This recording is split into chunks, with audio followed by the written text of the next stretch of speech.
স্বামীর কাছে তিনটি জিনিস চাইলে ওই স্ত্রী জাহান্নামে যাবে।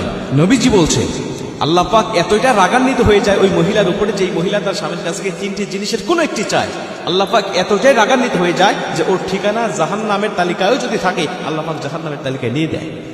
এজন্য এই তিনটি জিনিস কখনো আমাদের স্বামীর কাছে চাওয়া যাবে না, ভুল করেও চাওয়া যাবে না। এক নম্বরে, যেই নারী বিনা কারণে স্বামীর কাছ থেকে তালাক চায়। হযরত সাওবান রাদিয়াল্লাহু তাআলা হাদিসটা বর্ণনা করেছেন। সাওবান রাদিয়াল্লাহু তাআলা বলছেন, যদি কোনো নারী তার স্বামীর কাছ থেকে বিনা কারণে তালাক চায় তাহলে এই মহিলাকে আল্লাহ রাব্বুল আলামিন জান্নাতে তো দিবেন না, এমনকি তার নাকে জান্নাতের সুঘ্রাণ যেন না পৌঁছায় এত দূরত্বে আল্লাহ পাক জান্নাত থেকে তাকে রেখে দিবে। অথচ আরেকটা বর্ণনায় আসছে, নবীজি বলছে জান্নাতের কাছ থেকে যদি কোনো মানুষ একটা দ্রুতগামী ঘোড়া নিয়ে যদি চলতে থাকে 40,000 বছর পর্যন্ত যাবে, এতটা দূরত্ব পর্যন্ত জান্নাতের সুঘ্রাণ তার নাক পর্যন্ত পৌঁছাবে। এজন্য ভুল করেও স্বামীর কাছ থেকে তালাক চাওয়া যাবে না। অনেকেই বলে তুমি আমাকে তালাক দাও, তোমার ভাত আমি খাবো না, প্রয়োজনে গার্মেন্টসে চাকরি করে মানুষের বাসায় কাজ করে খাবো, কিন্তু তোমার ভাত খাবো না, তুমি আমাকে তালাক দাও, বিভিন্ন অজুহাত দেখিয়ে যখন কোনো কারণ ছাড়াই এভাবে স্বামীর কাছ থেকে তালাক চায়, নবীজি বলছে তখন ওই মহিলার উপরে আমার আল্লাহ রাগান্বিত হয়ে যায়। মহিলার উপরে আল্লাহ রাগান্বিত হয়ে তার ঠিকানা জাহান্নামে করে দেয়।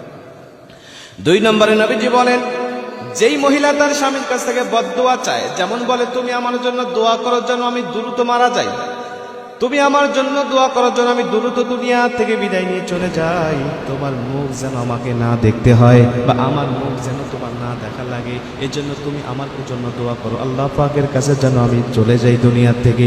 নবীজি বলছে মরণ কামনা করা, মৃত্যু কামনা করা জায়েজ নয়। মৃত্যু কামনা কোনো মানুষ করতে পারে না, আল্লাহ হায়াত মউত নির্ধারিত করে রেখে দিয়েছে, অতএব এটা আমরা কখনোই চাইতে পারবো না।